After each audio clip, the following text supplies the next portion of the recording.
Welcome to another video. This is on using pigment powders. Pigment powders are just some shiny, sparkly goodness that comes in a really fine powder that you can add to your pages or cards.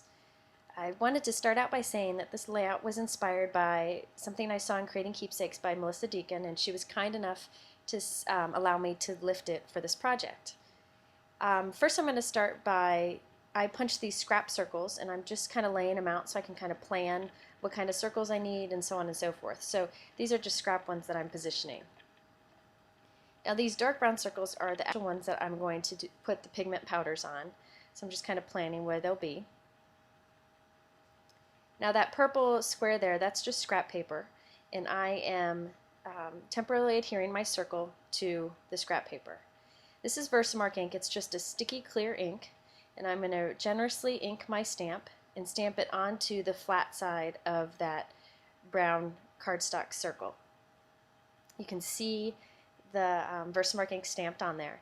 Now these are Perfect Pearls from Ranger, and this brush comes with the Perfect Pearls too, and it's perfect for applying it. So you can just brush it right on, you don't need a ton, and dab off the extra. You can see the shiny goodness that it has on there now. Now I'm just temporarily adhering it to some scrap paper, which later I'll use to spray the fixative on.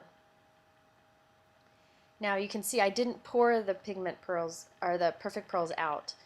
I just brushed them on, and that way a little goes a really long way with these. So here I'll show another one. Again, I'm stamping on the flat side of the cardstock. You can stamp on the textured side, and the pigment powders would help pick up the texture, but I decided to do the flat. So I'm inking up my stamp with Versamark ink again. You can use any kind of sticky ink that's meant for embossing. So you can see my stamped image. Now this is a green Perfect Pearl. I'm just going to brush it on. I just always swirl it on. That way all the extra kind of goes flying off to the side. So I'm just going to rub off a little bit of the extra, just gently, just kind of dab it off, and temporarily adhere this to the same scrap paper. Now this is kind of doing the same kind of technique, but in reverse. Sorry for the bright pink paper, I didn't realize the scrap paper was that loud. But here what I'm going to do is totally cover the circle with the Versamark ink, so the whole circle is sticky. Now I'm going to brush some pigment powders over the entire circle. This is the white Perfect Pearls, and I love this white. It's really nice. It's kind of got a light silver tone to it. Okay, now I'm going to ink up the stamp with Versamark ink again, and this time I'm going to stamp over the pigment powders, and it'll remove the pigment powders wherever that stamped image is. So you get a reverse effect here. I'm going to show that again, just using a different stamp. So I'm going to completely cover my circle with Versamark ink, cleaning off my brush a bit. Now I'm going to ink my stamp with the Versamark ink too.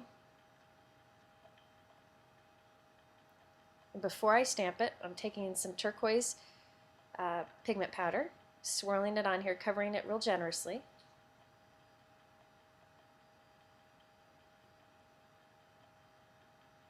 Now I'm going to stamp over it, and it will remove the ink, or remove the pigment powder, sorry, wherever I stamped. So now I've taken this and I've gone outside and sprayed a fixative over them so that the powder doesn't rub off. The fixative that I use is just the kind that I get at my art or craft store that is used to fix chalks or pastels, what artists use. It's really easy to find and inexpensive. Now here I've taken some scrap chipboard, and I've used my Cuttlebug to cut this heart out, and I'm just rubbing it with a red chalk ink. I love the look of chalk inks on chipboard because it gives like this muted color. It's really nice. So here's my layout, and I'm going to start arranging and planning where I want the circles to end up, kind of spreading the color out throughout the layout.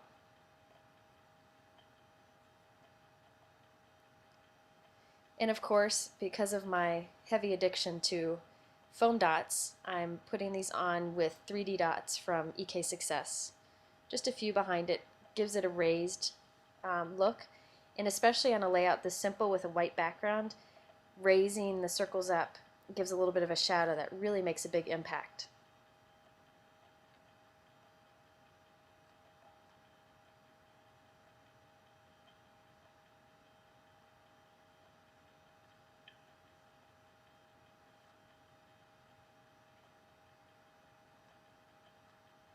Now sometimes, usually when I do a layout, I kind of just eye things, and to make sure that they're lined up, I just kind of eyeball it. But if I really want to get things straight, or if I want to make things easier, I use this T-ruler. You can get them at office supply stores, and they really help out.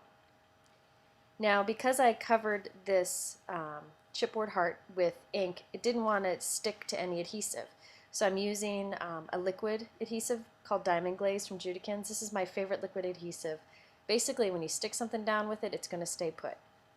It's perfect for mailing things or putting embellishments through the mail. Just adjusting my picture, it was a little cockeyed, so. Now, after the fact, I thought that it would be fun to add a little bit of string to some of these circles because they were looking kind of bland. So here you can see how I just kind of finagled it on. A lot of what I do is just are just afterthoughts, and I just kind of make it work. And you'll see on the final layout, I actually end up changing the string to red because it needed a little bit more of a pop. So here's the final project. It's really hard to see in the video or in the pictures just how shiny and impactful these pigment powders are. But they're wonderful in real life, and they're real easy to use, inexpensive, and a lot of fun. And here's a simple card that I made using the same pigment powders. And thanks for watching another video. See you next time.